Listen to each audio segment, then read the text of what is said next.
नमस्कार. शेखर 64च्या या भागामध्ये आपल्या सगळ्यांचं मनापासून स्वागत.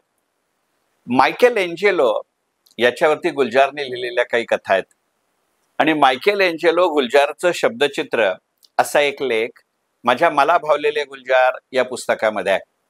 मला भावलेले गुलजार या माझ्या पुस्तकाची 3री आवृत्ती अगदी अलीकडच्या काळामध्ये मोरया प्रकाशनातर्फे प्रकाशित झाली आहे. त्यातल्या मायकेल एंजेलो गुलजारचं शब्दचित्र या एका लेखाचं अभिवाचन म्हणजे आजचं शेखर 64. चव, रंग, रूप, वास आणि सहवास यांची चव संबंधित अवयवापेक्षा मनावर जास्त रेंगाळते ना. चव, रंग, रूप, वास आणि सहवास यांची चव संबंधित अवयवापेक्षा मनावर जास्त रेंगाळते ना. आणि ही भावना गुलजारचं साहित्य सातत्यानं अधोरेखित करत असते. गुलजारांची गाणी, गुलजारांच्या गझला, गुलजारांची कविता यांच्या इतक्याच त्यांच्या कथाही हे वारंवार सिद्ध करत असतात.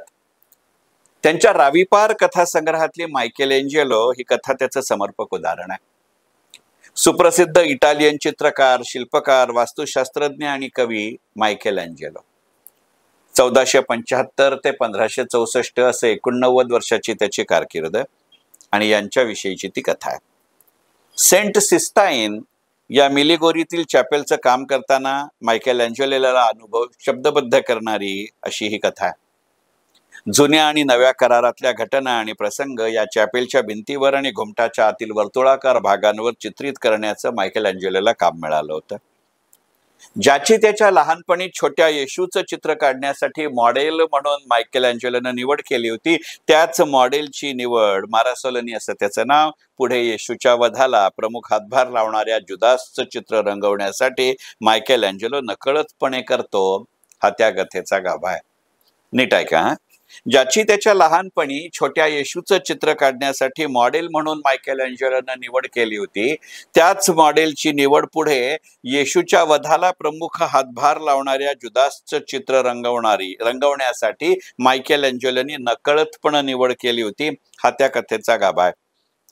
त्या छोटेखानी कथेत गुलजार ज्या ताकदीनं पण अल्पाक्षरी पद्धतीनं मायकेल एंजेलोचं व्यक्तिचित्र उभं करतात ते मुळातूनच वाचण्याजोग आहे. असा प्रसंग खरंच प्रत्यक्षात घडला असेल का, असा प्रश्न नक्की पडतो. जर तो तसा घडला असेल तर नियतीचे संकेत आणि गुलजारांची चित्रमय शैली या दोन्ही गोष्टींना त्या कथेतून मिळणाऱ्या आनंदाचं श्रेय जातं. पण जर असा प्रसंग खरंच घडलाच नसेल तर गुलजार यांच्या प्रतिभेची ती निव्वळ कमाल आहे. जो न देखे रवी वो देखे कवी च हे बेमिसाल उदाहरण आहे. मायकेल एंजेलो ही कवी आणि गुलजार ही कवी. तो जगन्नियंता तर आद्य कवी. एंजेलोच्या चित्रशिल्प निर्मितीची प्रक्रिया, त्याची होत गेलेली जडणघडण, त्याचा कामाविषयीचा दृष्टिकोन यांची मूळ कथा विषयाला जोड देत ही कथा सामोरी येते. केवळ चित्रशिल्पकला या विषयाच्या माहितगारांनाच नव्हे तर तुमच्या माझ्यासारख्या सर्वसामान्य वाचकांनाही ती कथा भुरळ घालत राहते.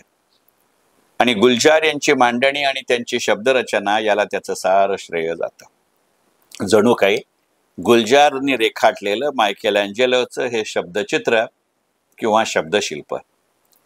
पण ही भुरळ पडत असतानाच या कथेतली अनेक वाक्य आजच्या दाहक वास्तवाची प्रखर जाणीव करून देत असतात. मी परमेश्वराचं मौन ऐकलं आहे असं एक वाक्य या कथेत मायकेल एंजेलोच्या तोंडी आहे.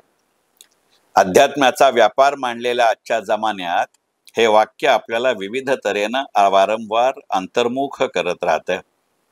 परमेश्वरच अप्रत्यक्षपणे हे सांगत नाही ना असं वाटावं असं हे चित्र म्हणे.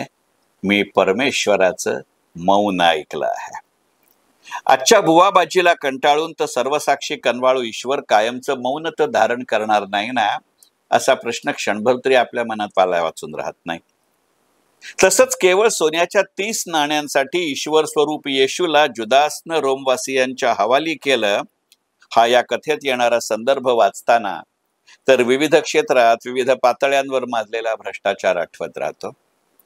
तत्वाना तिलांजली देत सत्याला, सत्वाला आणि स्वत्वाला, तत्वाना तिलांजली देत सत्याला, सत्वाला आणि स्वत्वाला विसरण्याची आजची असंख्य उदाहरणं अशा वेळी मनामध्ये फेर धरू लागतात.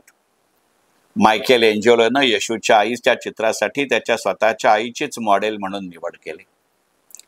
त्या कथेत तो आईला विचारतो, तू येशूला का जन्म दिला नाहीस?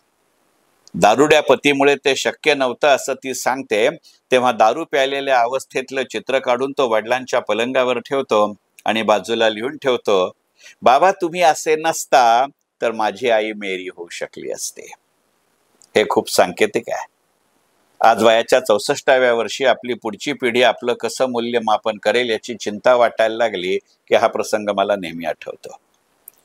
ज्याला तू जुदास म्हणून आज रंगवत आहेस तो मीच कधीतरी पूर्वी येशू होतो. हे मॉडेल मला सोनी याचा कथेच्या शेवटी येणारं वाक्य तर या कथेचा कळस आहे. वाक्य नीट ऐका. ज्याला तू आज जुदास म्हणून रंगवत आहेस तो मीच कधीतरी पूर्वी येशू होतो. जुदासनं येशूला रोमवासियांच्या हवाली केलं होतं आणि त्यासाठी सोन्याच्या 30 नाण्यांची लाच त्यांनी स्वीकारली होती. छोटा येशू मारासोलिनी मॉडेल, जुदास म्हातारा मारासोलिनी मॉरेस. म्हणजे येशू ते येशू असा प्रवास आपला होत नाही, पण येशू तो जुदास होतो असं तर गुलजारना सांगायचं नाही ना.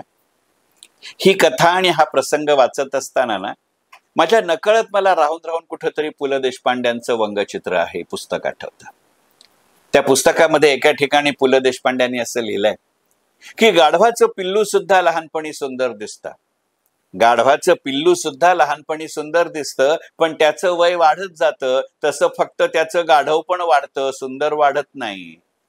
येशू ते जुदास हा प्रवास तसा असतो का, ज्याचं त्याने ठरवावं. सामान्य माणसाला परिस्थितीशी अपरिहार्यपणे कराव्या लागणाऱ्या तडजोडीतून त्याचं कसं अधःपतन होत जातं याचं ते अस्खलित उदाहरण आहे. माणूसच दरवेळी वाईट नसतो, तर काही वेळेला परिस्थितीही वाईट असते. हा सूर सुद्धा अशा वेळी आपलं समाधान करू शकत नाही. आणि मग नियतीच्या रंगचित्रात आपण येशू असतो की जुदास, आणि त्यावेळी आपण मायकेल एंजेलो नाही याचं पूर्ण भान असल्यामुळे होत असलेला त्रास. नियतीच्या रंगचित्रातले आपण येशू की जुदास, आणि आपण मायकेल एंजेलो नाही याचं भान जसं येत जातं तसं होत जाणारा किंवा वाढत जाणारा त्रास. खरं म्हणजे आपण फक्त कोरा कॅनव्हास तरी असतो, नाहीतर अनघड दगड तरी. खरं म्हणजे आपण फक्त कोरा कॅनव्हास तरी असतो किंवा अनघड दगड तरी. जिवंतपणीच भल्याबुऱ्या परिस्थितीचे लहान मोठे घाव आपल्या नकळत आपलं शिल्प घडवतात. जिवंतपणीच आपण निर्जीव दगड तरी बनलेले असतो, नाहीतर पॅलेटवर लटकवलेला रंगहीन कॅनव्हास तरी. एकदा असं वाटायला लागलं की काही मिळवल्याचा होणारा आनंद बेगडी आणि क्षणिक भासू लागतो. काहीतरी हुकल्याची, काहीतरी गमावल्याची हुरहुर मात्र सततची मागे लागते. आणि यावर उपाय म्हणून त्या बेगडी आनंदाची सावली आपण सातत्यानं ओढण्याचा प्रयत्न करत राहतो, आणि अशा वेळी मात्र आपण आशावादी असल्याचा आणला जातो. ही कथा वाचत असताना जाणवत राहतं की या कथेतली चोळ वापरायची झाली तर आपण सगळेच बिनचेहऱ्याच्या मेणबत्त्या झालेला असतो. चरितार्थ नावाच्या खोमचेवाल्याच्या हातून गळणारी नाणी तरी, किंवा त्याचे चणेदाणे तरी. अशा वेळी मायकेल एंजेलोला रंगावर विश्वास ठेवावा असं का वाटत नव्हतं हे लक्षात येतं. एकमेकात मिसळले की रंग स्वतःचं स्वतंत्र वैशिष्ट्य हरवून जातात, ते बदलतात. संगमरवर कधीच बदलत नाही. रंग एकमेकात मिसळले की स्वतःचं वैशिष्ट्य हरवून जातात, ते बदलतात. संगमरवर कधीच बदलत नाहीत. हे मायकेल एंजेलोचं विधान पेलवणं सोपं आहे का? एकंदरीत काय, येशू व्हायचं की येशूचा 13वा शिष्य जुदास व्हायचं हे आपल्या हातात आहे की नाही? काहीही असलं तरी तूच तुझ्या जीवनाचा शिल्पकार, याला अनुसरून मार्गक्रमण करत राहणंच श्रेयस्कर असतं का? याला मायकेल एंजेलो म्हणायचं, गुलजार म्हणायचं की स्वतःला जुदास म्हणायचं? मायकेल एंजेलो, गुलजारचं शब्दचित्र. मला भावलेले गुलजार. मनपूर्वक धन्यवाद. शेखर 64.